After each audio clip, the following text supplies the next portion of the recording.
नमस्कार विद्यार्थियों, हम पढ़ रहे थे राज्य सरकार 10th के अंदर। राज्य सरकार में हमारा जो बिंदु चलेगा अध्यक्ष के अधिकार एवं कार्यों के बारे में हम अध्ययन करेंगे। किसके बारे में अध्ययन करेंगे?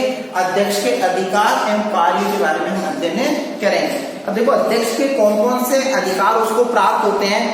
इसमें विधानसभा, विधान परिषद के अंदर, विधानसभा के अंदर कौन कौन से उसको अधिकार प्राप्त है, जिसमें पहला जो उसका अधिकार है कि विधानसभा की बैठकों की अध्यक्षता करता है। ये क्या करता है?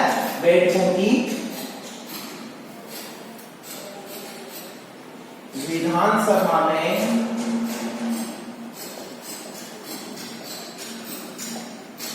बैठकों की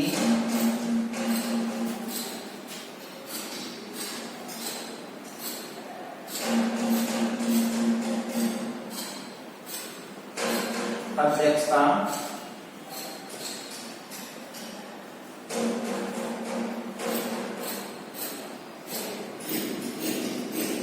विधानसभा के अंदर क्या कर रहा है? ये बैठक, जो भी बैठक वगैरह आयोजित की जाएगी उसकी अध्यक्षता किसके द्वारा की जाती है? जैसे विधानसभा के अध्यक्ष के द्वारा की जाएगी। दूसरा है इसके सदन में शांति और व्यवस्था बनाए रखना। सदन में शांति व व्यवस्था बनाना। सदन के अंदर क्या कार्य करना होता है? सदन में शांति और व्यवस्था बनाए रखने का भी इसका प्रमुख कार्य है। और आवश्यक कार्रवाई करने का अधिकार तथा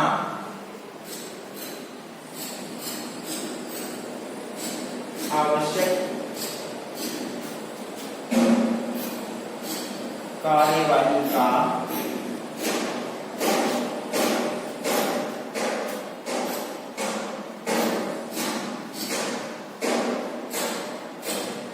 आवश्यक कार्यवाही का क्या है? अधिकार है। सदन में शांति व व्यवस्था बनाना तथा आवश्यक कार्यवाही का भी क्या है? सदन के अंदर ये आवश्यक हो, जहां आवश्यक हो उस जगह ये कार्यवाही भी कर सकता है, ऐसा इसके पास में अधिकार है। और तीसरी बात है कि सदस्य उसकी आज्ञा से ही भाषण दे सकता है। सदन में क्या कर सकता है? सदन में सदस्य उसकी आज्ञा से ही भाषण दे सकता है।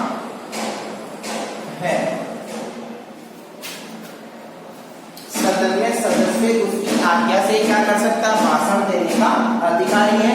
जब तक वो आज्ञा नहीं दे तब कोई भी सदस्य उसकी बिना आज्ञा के क्या नहीं दे सकते? भाषण नहीं दे सकते। चौथा बिंदु है कि ऐसे शब्दों को निकाले जाने का आदेश दे सकता है जो असंसदीय हो, जो क्या हो? असंवैधानिक शब्द हो।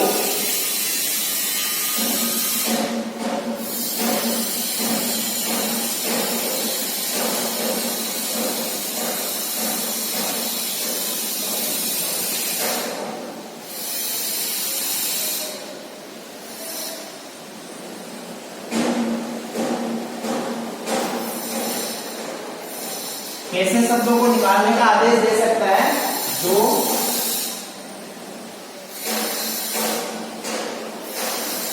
असंसदीय हो, मतलब बिल्कुल अस्पष्ट शब्दों, मतलब जो अस्पष्ट शब्दों का अगर किसी द्वारा प्रयोग किया जाता है तो उन शब्दों पे क्या है? इसके द्वारा प्रतिबंध लगाने का अधिकार है। मतलब सुस्पष्ट शब्दों को, अच्छे विचारों को व्यक्त करने का अधिकार दिया गया है। और पांचवा जो बिंदु है हमारा, पांचवा बिंदु है कि कार्यवाही का क्रम निश्चित कर सकता है। मतलब सदन के अंदर ये क्या करता है कि सदन में नेता के परामर्श से वह सदन की कार्यवाही का क्रम भी निश्चित करता है। सदन के नेता के परामर्श से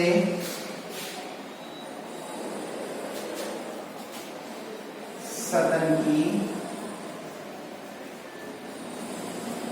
कार्यवाही तय करता है। मतलब सदन के अंदर सदन के नेता की बात है, नेता के अनुसार क्या करता है? कार्यवाही को तय करने का कार्य भी जो ये अध्यक्ष है उसके द्वारा किया जाता है, विधानसभा अध्यक्ष के द्वारा। और नियम विरुद्ध होने पर अस्वीकार यानी प्रश्न जो किए जाएंगे, छठा पॉइंट है प्रश्न जो नियम विरुद्ध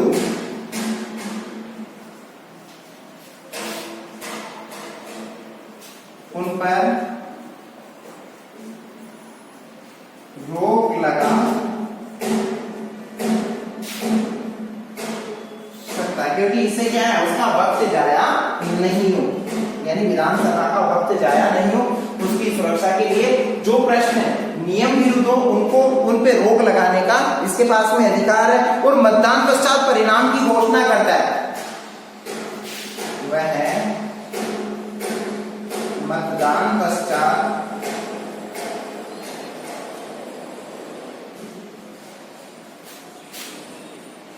परिणाम की घोषणा भी करता है। वह मतदान पश्चात परिणाम की क्या करता है, घोषणा करने का भी अधिकारी है कौन, विधानसभा अध्यक्ष। ठीक है, नेक्स्ट बिंदु होगा हमारा कि अगर सदन की कार्यवाही के अंदर यानी सदन की कार्यवाही के अंदर विधान परिषद और विधानसभा दोनों का ही मत प्रभाव बराबर आ गए हो तो निर्णायक मत देने का अधिकारी है बराबर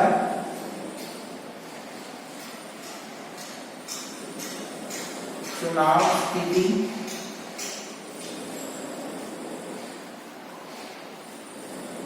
होने पर, यानी ये बराबर चुनाव स्थिति होने पर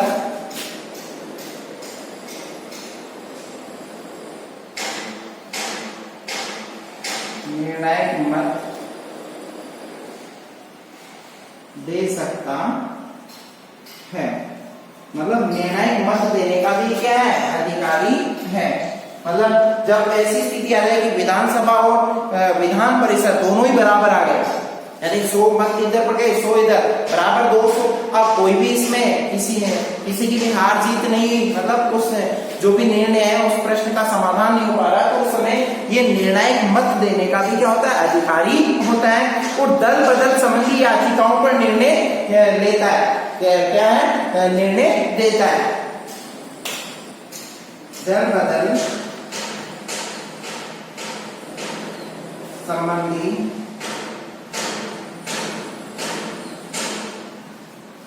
याचिकाओं पर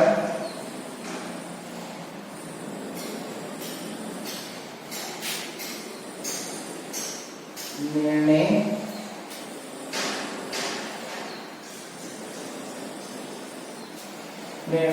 देता है।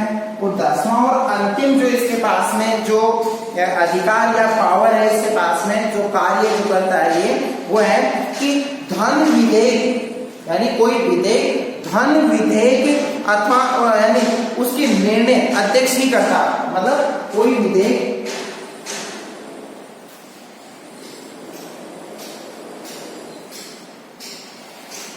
धन विधेयक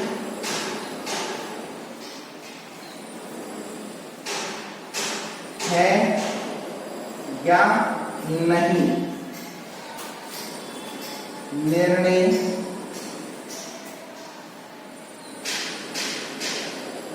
कौन करता है, अध्यक्ष ही करता है।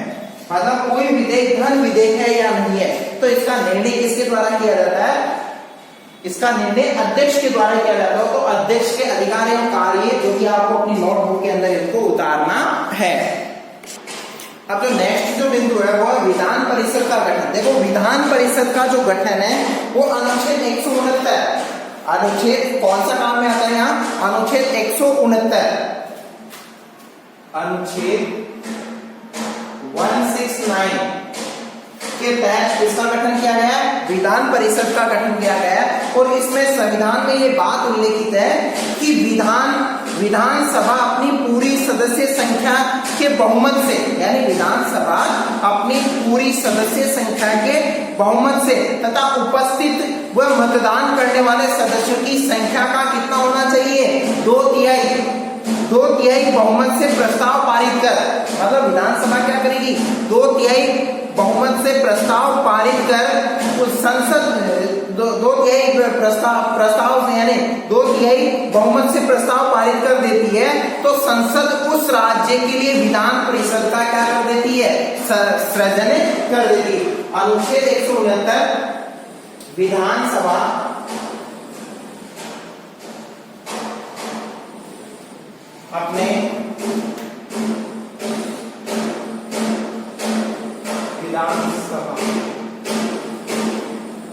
अपने इसको सही से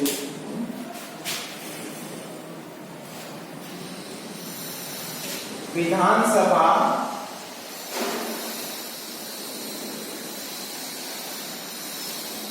सदन में उपस्थित मतदान करने वाले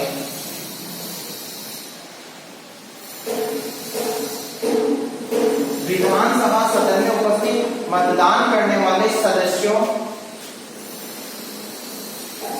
के 2/3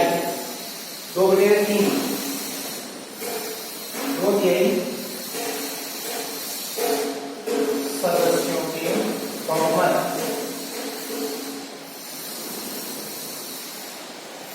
से प्रस्ताव पारित कर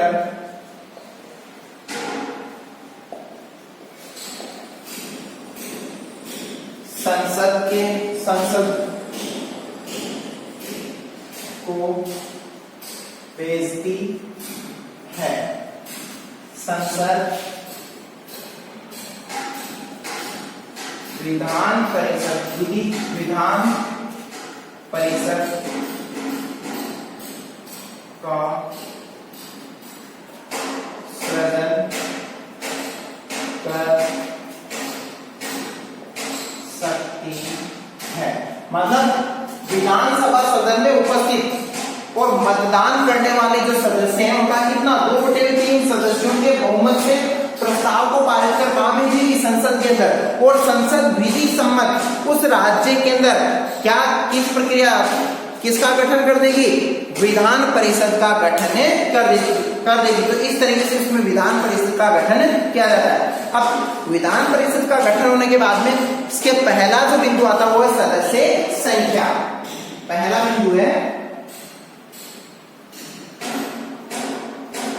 सदस्य संख्या।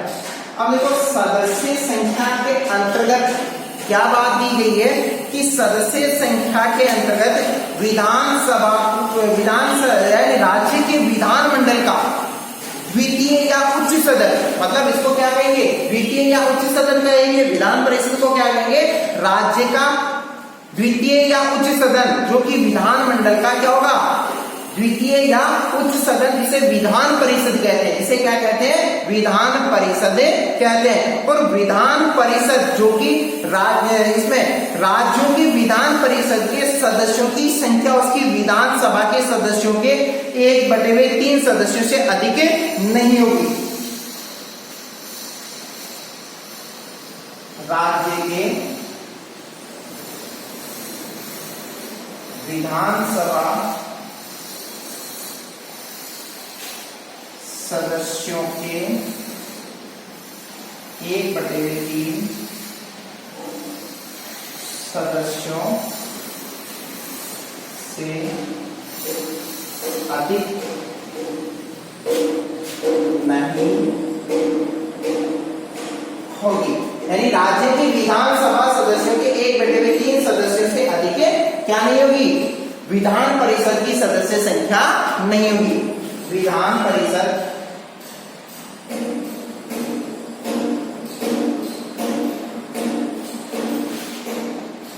के सदस्य नहीं होंगे, यानी विधान परिषद के क्या नहीं होंगे, ये सदस्य नहीं होते हैं। ठीक है, अब दूसरी चीज इसी के अंतर्गत कि 1/3 का तो यह ही है, लेकिन अब सदस्य संख्या 40 से कम नहीं होनी चाहिए, लेकिन सदस्य संख्या 40 से अधिक नहीं हो। क्या नहीं होनी चाहिए? 40 से कम, सॉरी 40 से कम नहीं हो, मतलब 40 से कम संख्या भी नहीं होनी चाहिए, इसमें विधान परिषद के अंतर्गत। और जम्मू कश्मीर में इस संबंध में अपवाद रखा गया है, लेकिन जम्मू कश्मीर राज्य इसके अंदर क्या रखा गया? एक अपवाद वाला केंद्र रखा गया। ठीक है, ये इसकी सदस्य संख्या वाली बात है। अब सदस्यों का निर्वाचन व मनोनयन, नंबर 2 है सदस्यों का निर्वाचन व मनोनयन किस तरीके से होता है कि सदस्यों का निर्वाचन व मनोनयन किस आधार पर होता है, किस तरीके से इनको मनोनीत किया जाता है। अब देखो, विधान परिषद के लगभग 5/6 सदस्यों को निर्वाचित किया जाता है। 5/6 सदस्य क्या होते हैं? निर्वाचित। 5/6 सदस्य तो विधान परिषद के अंदर क्या होते हैं? ये निर्वाचित होते हैं, मतलब इनका चुनाव होता है। शेष लगभग 1/6 सदस्यों को मनोनीत, 1/6 मतलब ये क्या है? शेष बचे हुए, शेष 1/6 सदस्य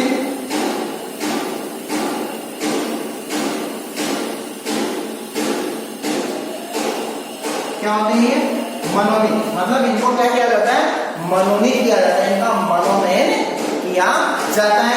ठीक है, अब इसी आधार पे आगे की जो प्रोसेस है, आगे की जो प्रक्रिया है, इसके अंदर क्या है कि 1/6 सदस्य को मनोनीत किया जाता है और चुनाव आनुपातिक प्रतिनिधित्व पद्धति के अनुसार, चुनाव किस आधार पर होंगे? चुनाव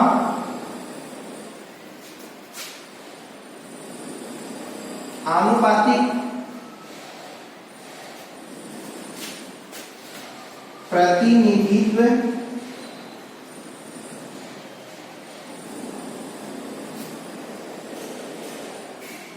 पद्धति अनुसार, किसके अनुसार किया जाता है? चुनाव आनुपातिक प्रतिनिधित्व पद्धति के अनुसार किया जाता है। ठीक है, और आनुपातिक प्रतिनिधित्व और एकल संक्रमणीय मत पद्धति द्वारा तथा एकल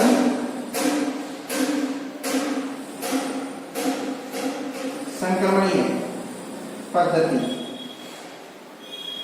कौन सी पद्धति अपनाई जाएगी? एकल संक्रमणीय मत पद्धति का प्रयोग किया जाता है। ठीक है, और निर्वाचक मंडल विधान परिषद के सदस्यों का चुनाव करते हैं। कुछ निर्वाचक मंडल बनाए गए हैं जो कि विधान परिषद के सदस्यों का चुनाव करते हैं। निर्वाचक मंडल मिलकर विधान परिषद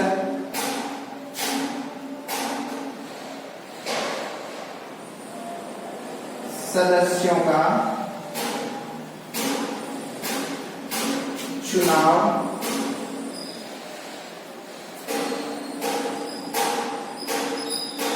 करते हैं। अब कौन कौन से वो निर्वाचक मंडल है? जिसमें पहला निर्वाचक मंडल है स्थानीय संस्थाओं का निर्वाचक मंडल। पहला है स्थानीय संस्थाओं का निर्वाचक मंडल। ठीक है, नंबर 2, दूसरा जो निर्वाचक मंडल है वो कौन सा बनाया गया है कि विधानसभा का निर्वाचक मंडल।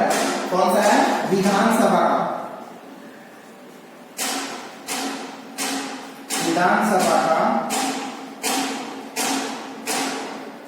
निर्वाचक मंडल। पहला स्थानीय संस्थाओं का निर्वाचक मंडल, दूसरा विधानसभा का निर्वाचक मंडल। मंडल। और तीसरा जो बनाया गया है वो तीसरा बनाया गया स्नातकों का निर्वाचक मंडल। कौन सा है? स्नातकों का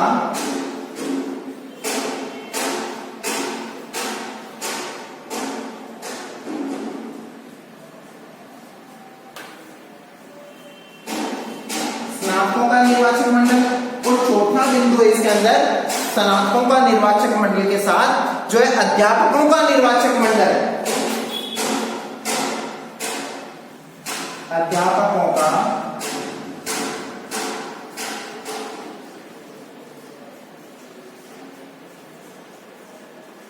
मतलब ये सभी निर्वाचक मंडल मिलके किन सदस्यों का निर्वाचन कर रहे हैं, किनका मनोनयन कर रहे हैं? ये विधान परिषद के सदस्यों का क्या कर रहे हैं? निर्वाचन कर रहे हैं। निर्वाचन के अंदर इनकी महत्वपूर्ण भूमिका होती है। तो इस तरीके से इन निर्वाचक मंडलों का बहुत ही महत्वपूर्ण स्थान है और इनके द्वारा विधान परिषद के सदस्यों का निर्वाचन किया जाता है।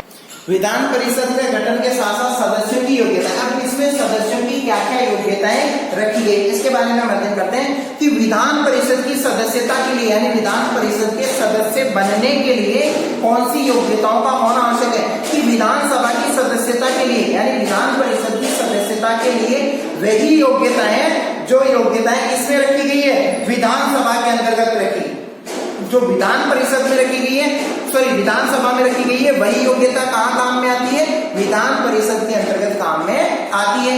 तो विधान परिषद में जो विधानसभा में जो योग्यताएं काम में आ रही है, जैसे इसमें आयु अलग दे रखी है, उसमें आयु 25 वर्ष है विधानसभा के अंदर, जबकि इसमें आयु कितनी रखी गई है? आयु 30 वर्ष। आयु कितनी है? 30 वर्ष, यानी 30 वर्ष का होना आवश्यक है। 30 वर्ष का नागरिक क्या कर सकता है? विधान परिषद का सदस्य बन सकता है। और निर्वाचित सदस्य को राज्य की विधानसभा के लिए निर्वाचन क्षेत्र का निर्वाचक होना चाहिए। मतलब विधानसभा का जो सदस्य बने, विधान परिषद का जो सदस्य बनेगा वो